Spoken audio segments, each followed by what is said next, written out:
In this short tutorial, you will learn how to set up Siri to respond only to your voice. This can be useful if you want to ensure that only you can activate and access Siri's features on your device. To get started, open up the Settings app on your iPhone and then scroll down until you see an option called Siri and Search. Tap on it. After that, tap where it says Listen for Hey Siri and select the Off option. Now, Siri is turned off on your iPhone.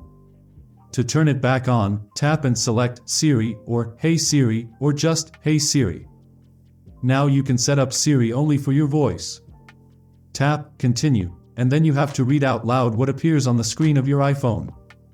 Just be as loud and clear as you possibly can when you are reading these sentences. It is also ideal to be in a quiet place when you are doing this because it makes it easy for Siri to learn and identify your unique voice. Once you have completed the voice recognition process, Siri will now respond exclusively to your voice when you say, Hey Siri or Siri. This added layer of security can help prevent unauthorized access to your device's voice assistant features, and you can enjoy the convenience of hands-free interaction with Siri while ensuring that it responds only to your voice commands.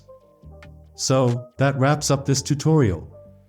If you have any questions about this whole process, please let me know in the comments section below. And if this video helped you out, please give it a big thumbs up and subscribe to this channel for more tutorial videos like this one. Thank you so much for watching, and have a good day.